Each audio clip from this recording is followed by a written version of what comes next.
Paz do Senhor, meus irmãos, PH aqui para mais um vídeo da nossa série A Bíblia Toda em um Ano. Nós estamos aqui no dia, vamos ver, no dia 5, capítulos 13, 14 e 15 do livro de Gênesis. Como sempre, eu gosto de começar com o último assunto que a gente falou, e no último vídeo nós falamos a respeito de Abrão. Abrão ele vai para o Egito, né? Ele recebe uma palavra do Senhor, ele chega em Canaã, mas a fome está grande lá, ele vai para o Egito, ele volta e agora ele está, quando ele saiu do Egito, ele volta para o Neguebe, ele, sua mulher e tudo que ele tinha. Logo no capítulo 13 nós temos essa informação e acontece uma coisa interessante aqui.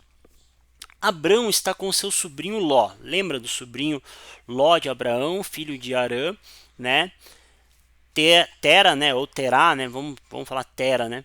Tera, pai de Abraão, teve Abraão, Naor e Arã. Arã morreu, deixou Ló como filho e Ló começou a caminhar com Abraão. Só que aqui tem uma briga entre os pastores de Abraão e os pastores de Ló. Não é entre Abraão e Ló, não confunda. É entre os pastores, os funcionários, porque ambos estão enriquecendo. Ambos estão crescendo, tendo vários gados, tendo várias posses. O Senhor tem abençoado Abrão, e por abençoar Abrão, Ló também está enriquecendo. E Abrão diz a Ló o seguinte: não deve haver conflito entre mim e você, entre os meus pastores e os seus pastores, porque somos parentes chegados. Não está toda a terra diante de você? E fala para Ló: Ló, escolhe um lado, que eu vou escolher o outro lado. Se você ir para a direita, eu vou para a esquerda. Se você for para frente, eu vou para trás, para que nossas ovelhas, nosso gado não se misture, né? Nossas plantações não se misturem, nossos pastores não briguem. E Ló, ele olha que interessante. Ló ergueu os olhos e viu a campina do Jordão, que era toda bem regada como o jardim do Senhor, como a terra do Egito. Lembre-se que Ló ficou juntamente com Abraão na terra do Egito. E quando eles estavam na terra do Egito, Ló lembra disso e fala: nossa, algo chamou atenção no coração de Jó, na mente de Jó, não, desculpa, de Ló, e que ele olha e fala assim: eu quero ir para esse lado porque isso me lembra o Egito. E esse lado que ele foi, para o leste do Jordão, é para onde está Sodoma e Gomorra. Ló vai morar na cidade de Sodoma e Gomorra, e a Bíblia fala que os moradores de Sodoma e Gomorra eram maus e grandes pecadores. Olha o coração de Ló. Enquanto o coração de Abrão está em confiar no Senhor totalmente, em falar: Senhor, na direita, na esquerda, eu não vou nem escolher o local. Eu sei que aonde for, o Senhor vai me abençoar. Ló, ele tem um olhar cobiçando uma terra que lembra muito o Egito. Então ele fala: isso lembra o Egito e eu vou para lá. Sodoma e Gomorra. E Ló vai com seus funcionários, os seus bens, para Sodoma e Gomorra, enquanto Abrão fica ao oeste do Jordão. E Deus, ele reforça a promessa com Abrão. Deus diz assim para Abrão: erga os olhos e olha onde você está, para o norte, para o sul, para o leste ou oeste, porque toda essa terra que você está vendo eu darei a você e a sua descendência para sempre. Farei da sua descendência como o pó da terra, de maneira que, se alguém puder contar o pó da terra, então será possível também contar os seus descendentes.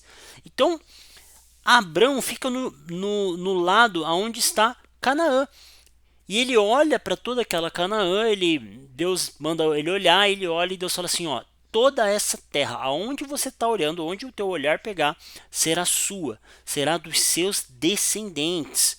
Então, Deus reforça a promessa que tinha feito lá em Gênesis 12, Gênesis 13, no finalzinho ele reforça. E aqui a gente tem uma guerra que acontece entre vários exércitos, né?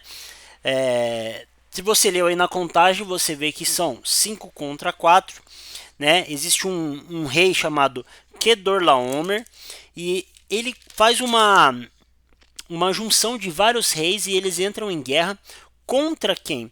Contra os reis de Sodoma e Gomorra. E os reis de Sodoma e Gomorra acabam perdendo essa guerra. E Ló, que está lá em Sodoma e Gomorra, é capturado. Abrão, vendo isso, tendo compaixão por seu sobrinho, porque Abrão, lembre-se, ele é um servo de Deus, e ele vê que o seu sobrinho, mesmo que eles estão separados, está em apuros, está precisando de ajuda, ele junta ali 318 homens, dos mais capazes, nascidos da sua casa, e os perseguiu até Dan, e ele consegue salvar, trouxe de volta todos os bens e o seu sobrinho Ló.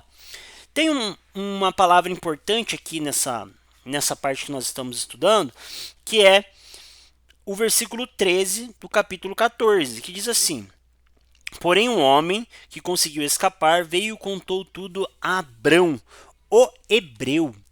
Então, se eu não me engano aqui, é a primeira vez que ele é chamado de hebreu.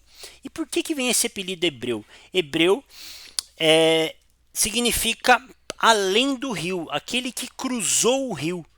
Tá? E os outros povos chamavam esses povos que cruzaram o rio, inclusive esse que é o Abrão, de hebreu. Então, ó, lá vem o hebreu, lá vem aquele que cruzou o rio. Então, daí que vem o nome hebreu, tá? E agora, uma coisa muito interessante acontece. No meio dessa guerra, no final dessa guerra, quando tem os vencedores ali, aparece uma pessoa enigmática chamado Melquisedeque. Quem é Melquisedeque? Vamos lá. O que o texto diz? Quando Abrão, regressava depois de derrotar Quedorlaomer e os reis que estavam com ele, o rei de Sodoma foi ao encontro dele no vale de Savé. Então, o rei de Sodoma, aquele que tinha onde Ló morava, foi agradecer porque Abrão o ajudou a vencer esse rei. E Melquisedeque, rei de Salém, trouxe pão e vinho. Ele era sacerdote do Deus Altíssimo. Vamos ver o que a gente sabe sobre o Melquisedeque. Ele era rei de Salém, tá? Então, ele era uma pessoa importante, era um rei. Ele era sacerdote do Deus Altíssimo e ele traz pão e vinho. Olha que interessante. Um rei que é sacerdote do Deus Altíssimo antes de existir o sacerdócio de Arão, porque o sacerdócio de Arão é lá para frente, né, com Moisés, Arão. Então ainda não existe, obviamente, o sacerdócio aqui de Arão. Ele é um sacerdote do Deus Altíssimo e ele traz pão e vinho. Guarde essas informações. Rei, sacerdote e oferece pão e vinho, tá? Ele abençoa Abrão e Abrão dá a Melquisedeque o dízimo de tudo. Olha que interessante. Ele está dando o dízimo e, se você lembrar bem, o dízimo, a lei do dízimo, ela é colocada a partir da lei de Moisés.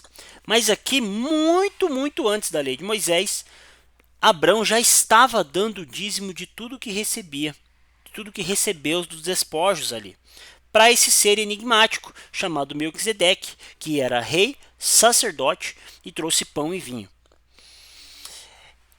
Então, o rei de Sodoma disse a Abraão: dê-me as pessoas e fique com os bens para você. Mas Abrão respondeu: juro pelo Senhor, o Deus Altíssimo, que criou os céus e a terra, que nada tomarei de tudo o que é seu, nem um fio, nem uma correia de sandália, para que você não diga: fui eu que enriqueci Abraão.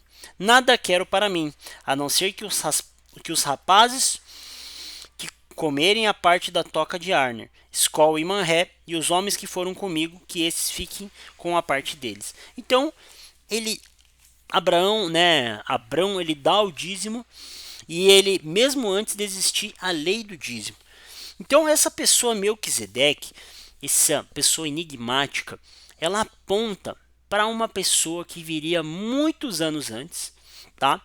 Ela aponta para Jesus. Por quê? Olha só que interessante. O Melquisedeque, ele era rei, ele era sacerdote, tá? E ele era uma pessoa que oferece pão e vinho. Quem que é rei?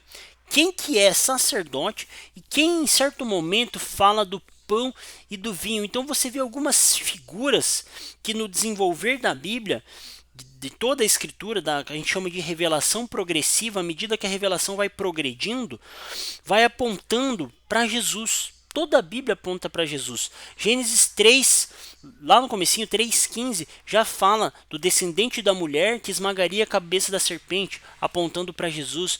Você vê várias e várias simbologias, tipologias de Jesus, tipos de Jesus na Bíblia, e Melquisedeque é um desses. Alguns ousam a falar que Melquisedeque era o próprio Jesus, né? Eu não consigo afirmar isso, mas o que eu posso dizer é que era alguém, um tipo de Jesus, alguém que sim, exemplificava quem é Jesus muito forte. Melquisedeque, essa figura que aparece aqui, tá? Depois, Deus ele faz o quê? Renova a aliança com Abraão. Deus ele aprofunda a aliança com Abraão. Deus chama Abraão e fala assim, e Abraão responde ele, né?